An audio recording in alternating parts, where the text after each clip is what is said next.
Welcome to the Hotline Show, known as the Herald Washington Post 1987 Hotline. Bam, bam, that fantastic commander, bam. Thank you, my man. All right. And we have a special guest with us, the Honorable, I love this woman, Dr. Elizabeth Lockhart from the Arthur Lockhart Resource Institute, which is on 4941 West Chicago Avenue, Chicago, Illinois. And we're here to let her talk to you because her resource institute serve veterans and the community. And when I say serve them, boots on the ground for her. And without further ado, my sister. All right. Thank you, Commander. The doctor herself. I'm saying it, but she's a great woman. Thank you so much. It is such an honor to be here to share your space with us to talk about our program. In the Arthur Lockhart Resource Institute, as he said, we are located at 4941 West Chicago Avenue in Chicago, Illinois, on the west side of Chicago. West side? West side. West side. K-Town. Mm-hmm. So we've been working with the veterans for the past, I want to say 3 years now. And we started off just trying to help veterans, trying to lower the suicide rate among veterans.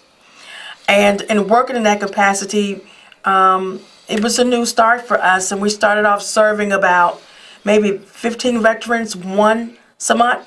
And the program has now grown to serve over 150 veterans every month we serve.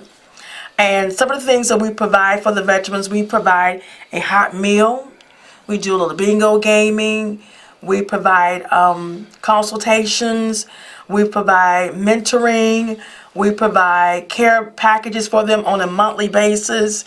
And we take them on trips. Our last trip, we went to, was the casino. Uh-oh. And we went to a lunch casino. And we had lunch. We served, lunch casino. yes. We had lunch, and we told them, listen, you just be back at the bus at a certain time. I'll keep tabs on them. I just want them to have a good time, so they look forward to this.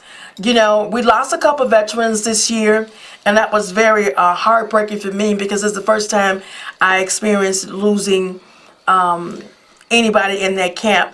And how we responded was that, we do boots on the ground. The boots on the ground means we go out and we find the veterans that are lost. If we haven't seen them in a while, we go to the homes, we knock on doors to make sure they're okay. And because we develop relationship with the veterans, we also have a relationship with their families. And that's a good thing for the veterans because, see, as they say, she don't leave. She had the same motto that we had, never leave a veteran behind.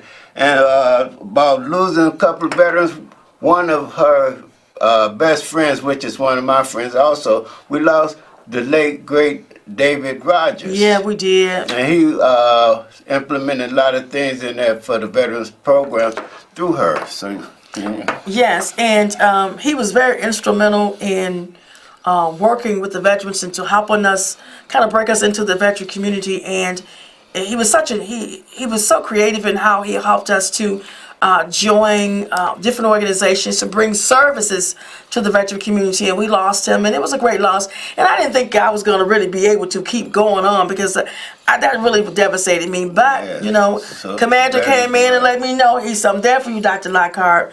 So that gave me some courage to keep doing the work that we do for the veterans. And so this month, every third Friday we meet. So this month is the 21st. We're going to be having a Christmas celebration for the veterans. And in that celebration, we provide gifts for all the veterans and their families. We provide a hot meal for them. We're going to have a great bingo game where we give away money as the prize. We're going to have resources for them if they need something, because we don't want to see any veterans left behind. And we know it's a holiday coming up, and we know it's going to be cold out there. We want to be able to provide them with things that'll keep them warm, keep them happy, because we don't want to lose any of our veterans, especially not to suicide. Right. Well, one doctor to another doctor. Yes. Welcome to the show. Thank you so much. Let's get into this whole issue Okay. of our veterans taking their lives. Okay. We know that a lot of us are under a lot of stress. Yes. And the veterans are a little bit different because they've been in combat situations unlike civilians. Many of them have. And their stress is different from what our veterans go through. Absolutely. From your perspective, doctor, what is it? What can we do to try to curtail that number? Because every time you look around, another veteran is taking his life or her life now. Well, one of the things is that being able to direct them or point them in a direction where they can get help. And with the veteran community, a lot of them don't open up. So you won't know what they're dealing with. So what we started to do is build a relationship of trust. If we can start building a relationship of trust with our veterans, they will tell you what their problem is and you'll be able to help them. The other day I was working with a veteran from the Illinois Department of Employment Security. Now, these are sometimes people in lead positions, and he said, I'm suffering with PTSD. Right. He says, I don't understand why I'm still here, why I'm still alive. And every day I get up, it's a fight, the struggle. For him to share that with me was a starting point. A lot of times, because people don't know how to deal with that, they don't know how to engage them so they can give them what they need to help them. Sometimes it can be treated with just self-esteem. Give them that self-esteem back, give them their worth back. And sometimes it has to be medically treated, you know. And so, you know, there's different levels. In order for you to know, you have to be able to conversate with them. Because a lot of them say, I don't have it. Because it's in denial. Yes, a lot of them be in denial. They don't know the Symptoms. signs, the symptoms of PTSD. And that's a hidden disease. I have to Absolutely. say a disease. It's just like cancer and addiction because Exactly. the idea, once he or she go to war and experience some type of trauma where they just, you know, to them personally, they just look at it and say, well, this is part of my life or something like that. But see, the idea, yes, it is. But see, when you got to bring that back home and when you're having nightmares and things like that, well, then it's time for you to see somebody for that. I Absolutely. saw on the news a sister was overseas and she got brain damage because a vehicle hit her mind. And she was suffering from PTSD. And the only way she was able to get turned around is because of the Wounded Warriors organization. Yes. So, folks out there in television land, we want you to understand that PTSD just don't hit the male soldiers, it hit the female soldiers as well. What are some of the major symptoms people can look out for PTSD? Well, as I was working with David Rogers, he suffered from PTSD. And he said that he had a hole in his soul. And what he experienced and what he saw, and he didn't have any hope. So from a spiritual point of view, he was looking for hope. A lot of them don't have hope. And you have to connect with people that are able to give you hope again. Hope for something new, hope for where they are. And if you can connect with organizations like that, that'd be great. Here's the thing though, a lot of times you have to go out, as we do with Boots on the Ground, we have to go and find them. Sometimes they stop talking to us, they cut us off, but we go to the door. We knock at the doors. We engage them. And it works for some, but it doesn't work for all. And that's, and that's when they had to come down. They had to, you know, okay, I suffer from PTSD myself, and I know some of the symptoms. But as you said, medically, you need help. Yes, right. You know, you need to talk to a psychiatrist. You're not crazy in a perspective way, Absolutely. but see, you are. When David said he has a hole in his heart or his soul, Right. that means, you know, you're missing something. Right. And, you know, you just asked about what are some of the signs Symptoms of and signs. salute. You know, because see, at times, you know, like depends on what part of the branch of service you was in. Mainly the Army, Marines, and Air Force. They have ground troops. You know, a little bit of the Navy also, but all depends on what's going on out on that water. That could traumatize you also.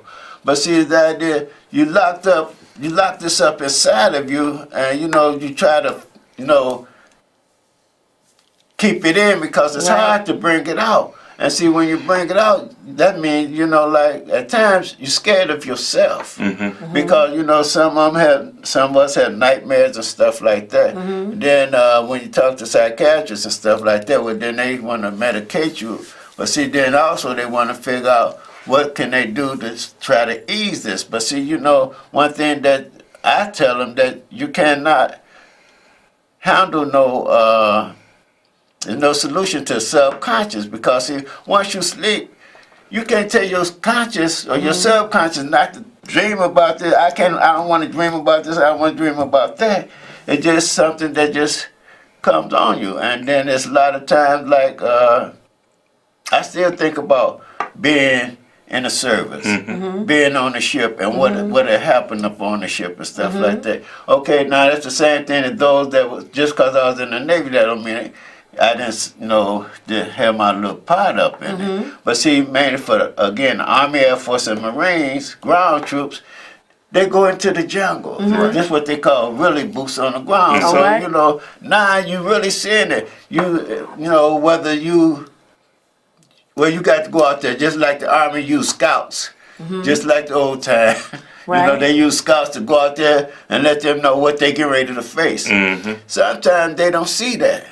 Sometimes they, just like a lot of them, you know, probably was in ambushes and stuff. But see, the main thing about PTSD is to see something that drastically happens to you or somebody next to you. And it traumatize you. Yes, because see, this is something, you know, you can't just erase. And see, this is some of the things that, you know, I can say personally that we go through. Okay, so just so be clear on some things, all veterans do not have PTSD. I know. You know, and so for people who listen that don't know that, they'll think that every veteran is affected in that way. And it, you know, and so the experiences, what Major's saying, the experiences that you experience are very traumatic, and one of the biggest thing is having someone to communicate with. Communicate with, listen to, you know, and sometimes people don't talk because they'll think, you know, they think I'm crazy, so I'm just not gonna say. And they keep, as Major, keep it on, keep me on bottle up, and so they won't share.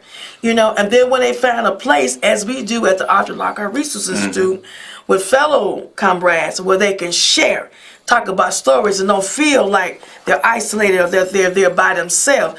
And you'd be surprised at the stories that they tell, and it feels so good to get it off their chest because they have not been able to share. So building a relationship where they can be able to conversate, be able to express, and that's what we try to provide at the Arthur Lockhart Resource Institute. That's why we don't, when they come, we don't put any restrictions. We don't have people talking to them in front of them. We just sit at the table like we're having dinner. A stress-free movement. Yes. Well, can you get over PTSD, or is it so severe that you can never get over it, but you can get it under control? You can never. You control it? You can never get over it, but it can be at a certain length of time, can be controlled. That's why, again, it's certain medications that they give us, and then that's why we have to have, you know, certain doctors. And then not only that, as you just said, you know, just like at Jesse Brown or just like at Hines, you have PTSD classes, where everybody has the same thing. You sit down and talk about your feelings, where, you know, it's just like I may tell my story, somebody may be in the room and say, wow, I thought it was just me, you know, I didn't know this person was, you know, that, but see, you never know until you talk about it. And see, this is what, they're doing now, because see that you have to, we have so much that's health inside of Yes. us. And it's like, that's why they be, when you talk to certain people, they kind of climb up because they're going to say, this person getting ready to explode. It's not how they, how it may look on the outside, but see, they don't know what's on the inside. Well, let me raise this issue with both of you. When a soldier get ready to get out the military, why don't the Army, Just say the Or- government. the government, on your DD-214, when you get ready to get discharged, why don't they put that on the DD-14 to let everybody know that this soldier is suffering from PTSD before they get out? Because some of it is classified, and again, that's why on the DD-214 you have numbers at the bottom. We don't know what the numbers are, what they represent and nothing. We just think that number as it go through the computer and stuff like that. But see, we found out in the past 4 years, we know what those numbers mean now. Because if it weren't for John Marshall Law School, we would never know. Because see now, especially again,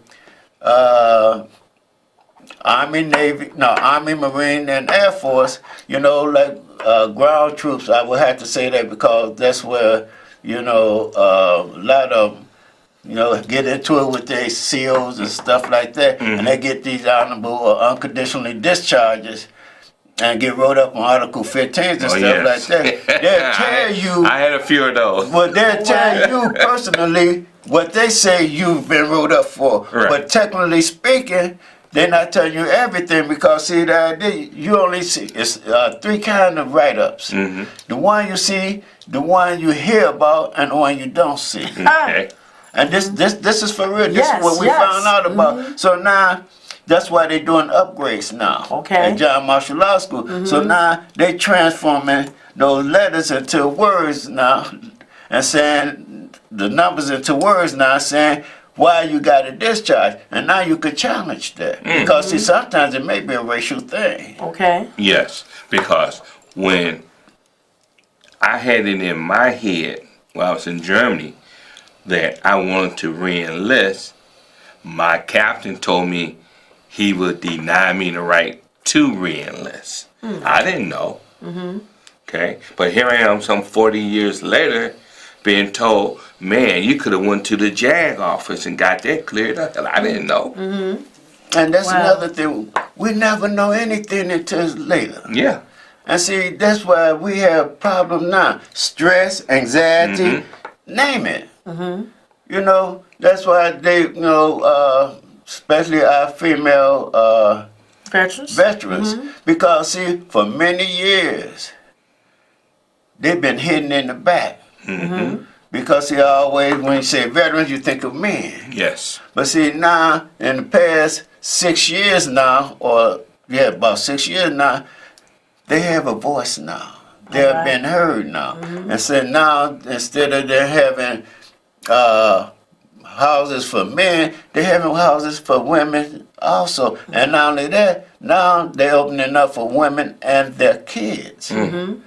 So this is just like, okay, for Dow Inc., her housing projects for the veterans is for a veterans community. Okay. It's for not just for the men, not just for the Absolutely, women, but absolutely. for the families Exactly. of veterans. And that's how we encourage them too when they come to the center.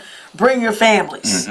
Because families also I suffer. seen that. You seen that? I The seen wives got up and talked. And so I saw the kids. one of the wives said, while you were all here under these veterans, what about these wives Yeah. that had to go through? Yeah, so they go they through a lot. And also, husbands. yeah, Yeah. Okay. Yeah. Husband go through some trauma Right. too. Yeah. And the main thing about that, they love them. That they know it's a problem. Right. So They going by their marriage vow. Okay. And I'm gonna stick with Exactly. him. Exactly. Because see, I know he has a problem, but he's a good man. He's Right. a good man. So until something drastically happens and push me away from him, I'ma stick with him.